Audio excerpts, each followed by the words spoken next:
Venu donc à ce principe clé, le principe des principes. En tout cas, moi, je l'ai aimé, ça m'a libéré. Principe 61, donnez et vous recevrez. Apportez intégralement la dîme au trésor pour qu'il y ait de la nourriture chez moi et mettez-moi à l'épreuve, dit Yahweh Sabaoth, pour voir si je n'ouvrirai pas en votre faveur les écluses du ciel et ne répandrai pas en votre faveur la bénédiction en surabondance. Malachie 3,10, Bible de Jérusalem. Je vous reprends ça. Apportez intégralement la dîme au trésor pour qu'il y ait de la nourriture chez moi. Et mettez-moi à l'épreuve, dit Yahweh Sabaoth, pour voir si je n'ouvrirai pas en votre faveur les écluses du ciel et ne répandez pas en votre faveur la bénédiction en surabondance. Malachie 3,10, Bible de Jérusalem. Payer la dîme, c'est-à-dire verser 10% de ses revenus à l'œuvre de Dieu, est l'une des meilleures garanties de prospérité qui soit. Plusieurs des personnes les plus riches du monde et les gens qui ont le plus de succès ont été fidèles à cette pratique. En la versant régulièrement, vous mettez en mouvement la puissance universelle de Dieu qui apportera une abondance continuelle dans votre vie. Non seulement cette pratique sert-elle les autres, mais elle est tout aussi bénéfique à celui ou celle qui donne. Ces bienfaits franchissent les frontières de toutes les religions et touchent les gens de toutes les croyances parce que le simple acte de donner crée une alliance spirituelle avec le Dieu de l'abondance et fait naître un état d'esprit d'amour envers son prochain. Cette offrande prouve d'une façon éloquente que la richesse est ce que désire Dieu pour ses enfants. En fait, il a créé un monde dans lequel plus on a de succès, plus il y aura de prospérité à partager. L'augmentation de la richesse d'un individu correspond presque toujours à l'accroissement du bien-être de la société en général. La dîme qui mijote dans la série Bouillon de poulet pour l'âme. La dîme a certainement joué un rôle important dans mes succès et ceux de la série Bouillon de poulet pour l'âme. Dès l'apparition du premier de la série, nous avons versé une partie de nos profits à des organismes à but non lucratif qui avaient pour mission de guérir les malades, nourrir les pauvres, loger les sans-abri, venir en aide aux gens sans ressources, promouvoir l'éducation et protéger l'environnement. Conjointement avec notre éditeur et nos co-auteurs, nous avons donné des millions de dollars à plus de 100 organisations, incluant la Croix-Rouge, le YWCA et la fondation Make-A-Wish. Depuis 1993, nous avons planté pas moins de 250 000 arbres au parc national Yellowstone en collaboration avec le National Arbor Day Foundation, assumer les frais de construction de maisons pour les sans-abri avec Habitat for Humanity, nourrir les pauvres par l'intermédiaire de l'organisme Feed the Children et prévenir des millions de suicides d'adolescents grâce à son soutien à la Yellow Ribbon International. Nous apprécions notre bonne fortune et nous tenons à remettre une partie de ce que nous avons reçu. Nous sommes fermement persuadés que ce que nous donnons nous est éventuellement rendu au centuple. Nous faisons également don d'une partie de notre revenu personnel à notre Église et à d'autres organisations missionnaires et spirituelles qui permettent à l'homme de s'élever en participant au travail de Dieu. Un des projets les plus excitants auxquels nous ayons participé, fut la distribution de 100 000 livres gratuits du bol de bouillon de poulet pour l'âme des prisonniers à des personnes incarcérées.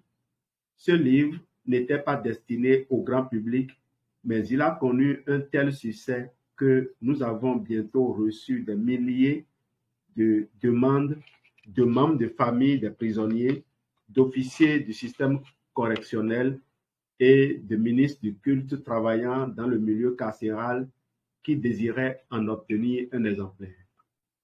Ce qui avait débuté comme une entreprise strictement philanthropique est devenu une fois de plus un succès de librairie de la série Bouillon de poulet, un autre exemple qui illustre bien que les gestes faits avec une intention généreuse sont toujours récompensés. Il y a plusieurs façons d'offrir la dîme. Il y a plusieurs manières de faire sa contribution. La dîme monétaire consiste à verser 10% de vos revenus bruts à une organisation qui vous guide spirituellement et dont vous voulez soutenir le travail. Vous pouvez aussi faire don de votre temps à votre église, votre synagogue ou toute autre organisation charitable qui apprécierait votre aide. Il y a plus de 18 000 organisations humanitaires aux États-Unis seulement qui ont constamment besoin de bénévoles. Sa vie a changé dès qu'il a commencé à pratiquer la dîme. La nature donne tout, sans réserve, et ne perd rien. Les hommes et les femmes qui s'accrochent à leur possession perdent tout. James Allen, auteur de Path of Prosperity. Robert Allen, l'auteur des succès Acheter une maison sans cash, comment dénicher la bonne affaire et le millionnaire minute en route à la richesse, n'a pas toujours pratiqué la dîme. Attention, j'ai l'impression que mon ordinateur va.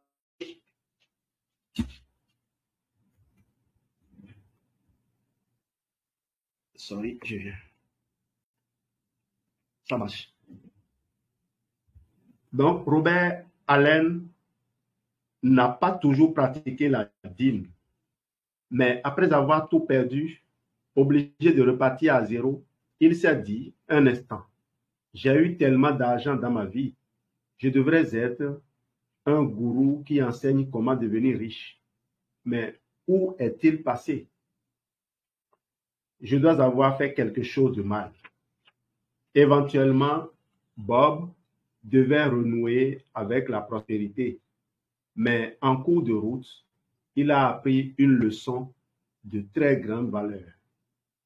Ou bien je crois à la dîme, s'est-il dit, ou bien je n'y crois pas.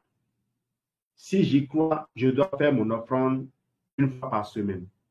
Je vais calculer mon revenu de la semaine et faire mon chèque tout de suite.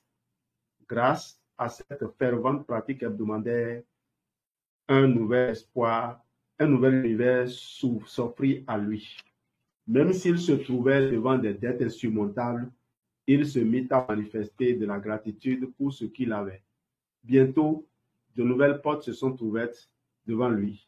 Aujourd'hui, Bob dit qu'il reçoit tellement de propositions qu'il lui faudrait 10 vies entières pour les exploiter. Il est persuadé que les choses doivent se dérouler ainsi dans la vie des gens qui paient la dîme régulièrement. Mais ce qui est encore plus éloquent, c'est sa façon d'inspirer les autres à suivre son exemple. Il se rappelle d'une femme qui l'aborda pour se plaindre. Mon mari et moi ne pouvons nous permettre de payer une dîme. C'est tout juste si nous arrivons à rembourser notre hypothèque. Notre train de vie nous coûte 5 000 $ par mois. Il ne reste plus suffisamment d'argent à la fin d'un mois pour cela. À la fin du mois, donc pour cela. Bob la réprimanda en lui disant, on ne pratique pas la générosité parce que l'on veut obtenir quelque chose en échange, mais plutôt parce qu'on l'a déjà reçu. Vous êtes si privilégié que vous n'arrivez parviendrez jamais à rembourser votre dette à l'univers. Il y a 6 milliards d'êtres humains sur Terre qui donneraient ce qu'ils ont de plus cher pour changer de place avec vous. Vous devez payer la dîme pour exprimer votre gratitude pour les avantages incroyables et le style de vie dont vous jouissez aujourd'hui. Bob n'attend rien en retour de ces offrandes car il sait que le ciel a déjà ouvert toutes grandes les portes de la générosité à son égard. Il paie la dîme parce qu'il a déjà été exaucé. Les dons d'entreprise. Les entreprises aussi peuvent récolter les récompenses de la générosité. William H. George, le président et chef de la direction de Medtronic, a récemment révélé lors d'une conférence donnée à Minneapolis que sa société avait décidé de donner 2% de ses profits avant impôt. Même si cette dîme totalisait seulement $1,500,000 au début, la croissance spectaculaire de 23% que l'entreprise a connue au cours des 11 dernières années lui a permis d'augmenter ses dons à 17 millions de dollars en une seule année. Les actes de générosité les plus impressionnants des dernières années ont sans doute été l'octroi d'1 milliard de Ted Turner aux Nations Unies et ceux totalisant 7 milliards de dollars de Bill et Melinda Gates par l'entremise de la Bill et Melinda Gates Foundation. Cependant, vous n'avez pas besoin d'être une grande société ou d'être super riche pour remettre une partie de ce que vous avez reçu à la collectivité. Toute contribution, qu'il s'agisse de temps ou d'argent, sera appréciée par les gens qui la recevront. Et vous en bénéficierez aussi d'abord à cause de la joie intérieure que vous éprouverez et ensuite pour l'élargissement du fleuve d'abondance, ce qui viendra éventuellement baigner vos rivages. Partagez la richesse. L'argent, c'est comme le fumier. Si vous le répandrez, l'argent, c'est comme le fumier. Si vous le répandez, il fera beaucoup de bien. Mais si vous l'empilez, il empestera insupportablement. Junior Murchison. Lorsque vous associez les autres à votre réussite, que vous partagez votre richesse avec eux, la productivité s'en trouve améliorée, de plus grands succès sont réalisés et en fin de compte, tout le monde en bénéficie. La clé du succès de notre série Bouillon de poulet pour l'âme a été notre décision d'engager davantage de collaborateurs dans le processus.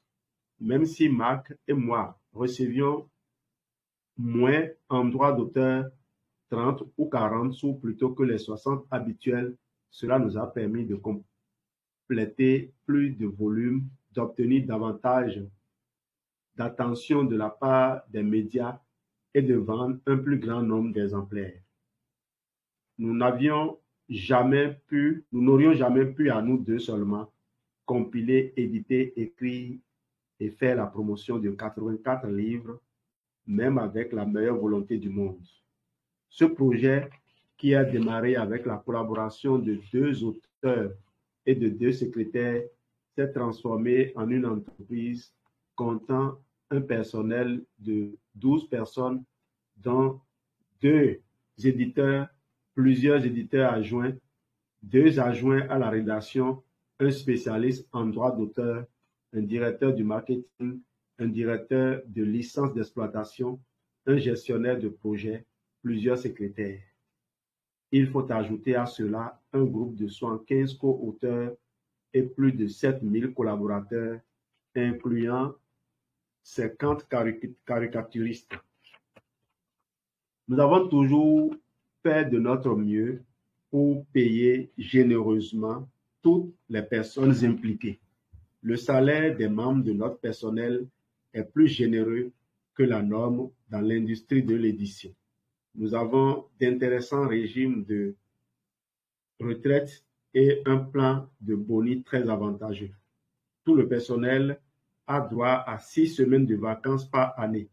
Nous avons payé plus de 4 millions de dollars en droits à nos collaborateurs et donné des millions de dollars à des œuvres de charité.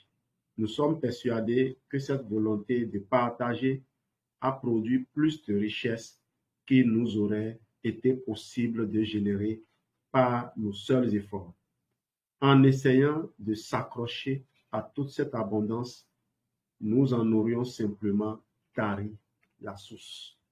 Merci de faire bon usage de ce principe.